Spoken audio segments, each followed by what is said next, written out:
Hello दोस्तों, नमस्कार। स्वागत है आप सभी का मेरे YouTube चैनल आनंद कहानी कविताएं और हिंदी साहित्य में।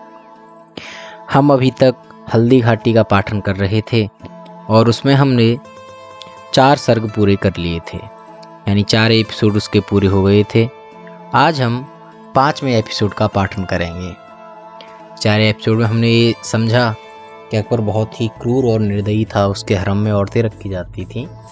और चौथे सर्ग में जो उसने पंडित और जो अन्य लोग थे, हिंदू धर्म था, उसको इस्लाम में कबूल करने, इस्लाम में तब्दील करने के लिए लोगों को प्रेशराइज किया था, यानी उन पर जोर डालना शुरू कर दिया था। इसी को सुनकर महाराणा प्रताप बड़े क्रोधित, मन ही मन में उनका क्रोध बढ़ता हुआ जा रहा था। तो यहाँ से आज पढ़ते हैं हम 5वां सर्ग, 5वां सर्ग, जिसका नाम है सगवक्ष। भरा रहता अकबर का सुरभित जयमाला से, सारा भारत भवग रहा था क्रोधानल की ज्वाला से। रत्न जड़ित मृद सिंहासन था मंडित रणधीरों से, उसका पद जगमगा रहा था राजमुकुट के हीरों से। और जग के वैभव खेल रहे थे मुगल राज छाती पर, फहर रहा था अकबर का झंडा नभ की छाती पर। यह प्रताप यह विभव मिला पर एक मिला था वादी, रह रह कांटों सी चुभती थी राणा की आज़ादी। कहा एक बासर अकबर ने मान उठा लो भाला, सोलापुर को जीत पिन्हा दो मुझे विजय की माला। है गजदल पैदल रथ ले लो मुगल प्रताप बढ़ा दो, राणा से मिलकर उसको भी अपना पाठ पढ़ा दो। ऐसा कोई यत्न करो बंधन में कस लेने को, वही एक विस्दर बैठा है उसको डस लेने को। मान सिंह ने कहा आपका हुक्म सदा सिर पर है, बिना सफलता के न मान यह आ सकता फिर कर है। यह कहकर उठ गया गर्व से झुककर मान जताया, सेना ले कोलाहल करता सोलापुर चढ़ाया। युद्ध ठान कर मान सिंह ने जीत लिया सोलापुर, भरा विजय के अहंकार से उस अभिमानी का उर। किसे मौत दूं किसे जिला दूं किसका राज हिला दूं, और लगा सोचने किसे मींज कर रज में आज मिला दूं। किसे हंसा दूं बिजली सा में घंसा किसे रुला दूं, कौन विरोधी है मेरा फांसी पर जिसे झुला दूं। बनकर भिक्षुक दीन जन्म भर किसे चैनना दुख है, रण करने की इच्छा से ओ आसक्ता सम्मुख है। कहते ही यह ठिठक गया फिर धीमे स्वर से बोला, सोलापुर के विजय गर्व पर गिरा अचानक गोला। अहो अभी तो वीर भूमि मेवाड़ केसरी खूनी, गरज रहा है निर्भय मुझसे लेकर ताकत दूनी। स्वतंत्रता का वीर पुजारी संगर मतवाला है, सत सत अस के सम्मुख उसका महाकाल भाला है। धन्य धन्य है राजपूत है उसका सिर न झुका है, अब तक कोई अगर रुका तो केवल वही रुका है। निज प्रताप बल से प्रताप ने अपनी ज्योत जगा दी, हमने तो जो बुझ न सके ऐसी कुछ आग लगा दी। अहो जात तिलांजलि दे हुए भार हम भूखे, कहते ही यह ढुलक गए तो 4 बूंद आंसू के।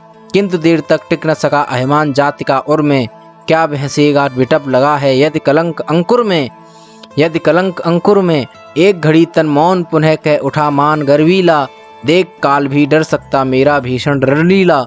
बसदा का कोना धरकर चाहूं तो विश्व हिला दूं, और गगन मही का क्षितिज पकड़ चाहूं तो अभी मिला दूं। राणा की क्या शक्ति उसे भी रण की कला सिखा दूं, मृत्यु लड़े तो उसको भी अपने 2 हाथ दिखा दूं। पथ में ही मेवाड़ पड़ेगा चलकर निश्चय कर लूं, मान रहा तो कुशल नहीं तो संघर्ष से जी भर लूं। युद्ध महाराणा प्रताप से मेरा मचा रहेगा, मेरे जीते जी कलंक से क्या भय बचा रहेगा।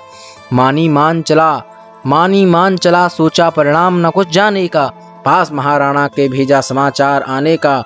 मान सिंह के आने का संदेश उदयपुर आया, राणा ने भी अमर सिंह को अपने पास बुलाया। कहा पुत्र मिलने आता है मान सिंह अभिमानी, छल है तो भी मान करो लेकर लोटा भर पानी। किसी बात की कमी न हो रह जाए आन हमारी, पुत्र मान के स्वागत की तुम ऐसी करो तैयारी। मान लिया आदेश स्वर्ण से सजे गए दरवाजे, मान के लिए मधुर बाजे मधुर रव से बाजे। जगह जगह पर सजे गए फाटक सुंदर सोने के, बंधनवारों से हंसते थे घर कोने कोने के। जगमग जगमग ज्योत उठी जल व्याकुल दरबारी जन, नव गुलाब बासित पानी से किया गया पथ सिंचन। शीतल जल पूरित कंचन के कल से थे द्वारों पर, चमचम पानी चमक रहा था तीखी तलवारों पर। उदय सिंधु के नीचे भी बाहर की शोभा छाई, हृदय खोलकर उसने भी अपनी श्रद्धा दिखलाई। किया अमर ने धूमधाम से मान सिंह का स्वागत, मधुर मधुर सुरभित गजरों के बोझे से वह थानत। कहा देखकर अमर सिंह का विकल प्रेम अपने मन में, होगा यह सम्मान मुझे विश्वास न था सपने में। सत तुमको धन्यवाद है, सुखी रहो जीवन भर। झरे शीस पर सुमन सुयस के अंबर तल से झरझर। धन्यवाद स्वीकार किया कर जोड़ पुनः है बोला। भाभी भीषण रण का दरवाजा धीरे से खोला। समय हो गया भूख लगी थी, चलकर भोजन कर लें। थके हुए हैं ये मृतपद, जल से इनको तर कर लें। सुनकर विनय उठा केवल रखपट रेशम का तन पर। धोकर पद भोजन करने को बैठ गया आसन पर। देखे मद पदार्थ पन्ने की मृत प्याली में। चावल के समान मनोहर सोने की थाली में। घी से सनी सजी रोटी थी रत्नों के बर्तन में। साग खीर नमकीन मधुर चटनी चमचम कंचन में। मोती झालर से रक्षित रसदार लाल थाली में। एक और मीठे फल थे मणतारों की डाली में। तरह तरह के खाद्य कलित चांदी के नए कटोरे। भरे खराए घी से देखे नीलम के नभ खोरे। पर न वहाँ भी राणा था, बस ताड़ गया वह मानी। रहा गया जब उसे न तब वह बोल उठा अभिमानी। अमर सिंह भोजन का तू सामान सभी सम्मुख है, पर प्रताप का पता नहीं है। अभी एक यही अब दुख है। मान करो पर मान सिंह का मान अधूरा होगा। बिना महाराणा के है आतिथ्य न पूरा होगा। जब तक भोजन वह न करेंगे एक साथ आसन पर, तब तक कभी न हो सकता है मान सिंह का आदर। अमर सिंह इसलिए उठो तुम जाओ मिलो पिता से। मेरा यह संदेश कहो मेवाड़ गगन सविता से। बिना आपके वह न ठहर सकेंगे क्षण भी। छू सकते हैं नहीं हाथ से चावल का लहू कण भी। अहो विपत्ति में देश पड़ेगा इसी भयानक तिथ से। गया लौटकर अमर सिंह फिर आया, कहा अतिथि से, मैं सेवा के लिए आपकी तन मन धन से आकुल। प्रभु करें भोजन वह हैं सिर की पीड़ा सेवा कुल। पत प्रताप का देख रहा था प्रेम न था रोटी में। सुनते ही वह कांप गया, लग गई आग चोटी में। घोर अवज्ञा से ज्वाला सी लगी दहक नेत्रकुटी। अधिक क्रोध से वक्र हो गई मान सिंह की भ्रकुटी। चावल कण दो एक बांध कर गरज उठा बादल सा। मानो भीषण क्रोध वहन से गया अचानक जलसा। कुशल नहीं राणा प्रताप का मस्तक की पीड़ा से। ठहर उठेगा अब भूतल रणचंडी की कीड़ा से। जिस प्रताप की स्वतंत्रता के गौरव की रक्षा की, खेद यही है वही मान का कुछ रख सका न बाकी। बिना हेतु के होगा ही वह जो कुछ बदा रहेगा। किंतु महाराणा प्रताप अब रोता सदा रहेगा। और मान रहेगा तभी मान का हाला घोल उठे जब। डग डग डग ब्रह्मांड चराचर भैसे डोल उठे जब। और चकाचौंध सी लगी मान को राणा की मुख भासे। अहंकार की बातें सुन अब निकला सिंह गुफा से। दक्षिण पद कर आगे कर तजनी उठाकर बोला। गिरने लगा मान छाती पर गरज कर गोला। बजनद सा तड़प उठा हलचल थी मर्दानों में। पहुंच गया राणा का भय रब अकबर के कानों में। अरे तुर्क बकवाद करो मत, खाना हो तो खाओ, या बधना का ही शीतल जल पीना हो तो जाओ। जो रण को ललकार रहे हो तो आकर लड़ लेना। वह चढ़ आना यद चाह रहे चित्तौड़ बीड़ गढ़ लेना। कहाँ रहे जब स्वतंत्रता का मेरा बिगुल बजा था। जाति धर्म के मुझ रक्षक का तुमने क्या समझा था।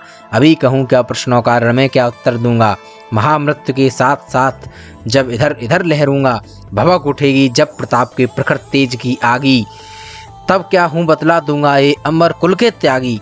अभिमान से राणा से था वाद विवाद लगा ही। तब तक आगे बढ़कर बोला कोई वीर सिपाही। करो न बख्शक लड़कर ही अब साहस दिखलाना तुम।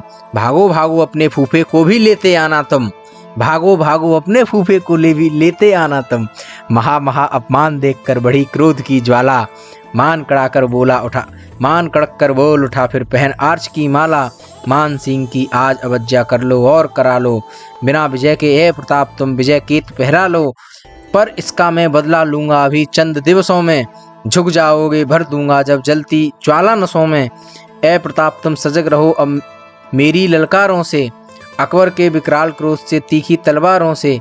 ए प्रताप तैयार रहो मिटने के लिए रणों में। हाथों में हथकड़ी पहनकर बेड़ी निज चरणों में। मान सिंह दल बन जाएगा जब भीषण रण पागल। ए प्रताप तुम झुक जाओगे झुक जाएगा सेनाबल। ए प्रताप तुम शहर उठे संबिसी करबालों से। ए प्रताप तुम भवक उठो तीखे भालों से। गिनो मृत्यु के दिन कहकर घोड़े को सरपट छोड़ा। और पहुंच गया दिल्ली उड़ता हुआ वायु वेग से घोड़ा। इधर महाराणा प्रताप ने सारा घर खुदवाया।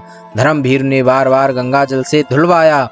उतर गया पानी प्यासा था तो भी पिया न पानी, उदय सिंधु था निकट डर गया, अपना दिया न पानी। राणा द्वारा मान सिंह का यह जो मान हरण था, हल्दी घाटी के होने का यही मुख्य कारण था, हल्दी घाटी के होने का यही मुख्य कारण था। लगी सुलगने आग समर की, भीषण आग लगेगी, प्यासी है अब वीर रक्त से माँ की प्यास बुझेगी। स्वतंत्रता का कवच पहनकर विश्वास जमाकर भाला में, और कूद पड़ा राणा प्रताप उस समर भग्न की ज्वाला में, कूद पड़ा राणा प्रताप उस समर भग्न की ज्वाला में। इसी के साथ इस सर्ग में हमने देखा कि हल्दी घाटी का मुख्य कारण क्या था, और इसी के साथ ये सर्ग समाप्त होता है। और हम अपने अगले सर्ग में यानी छठवें सर्ग में, षष्ठ सर्ग में आपसे मिलेंगे। तब तक के लिए मेरे साथ बने रहिए और सुनते रहिए हल्दी घाटी। धन्यवाद। चैनल को लाइक, सब्सक्राइब और वीडियो को शेयर कीजिए। धन्यवाद।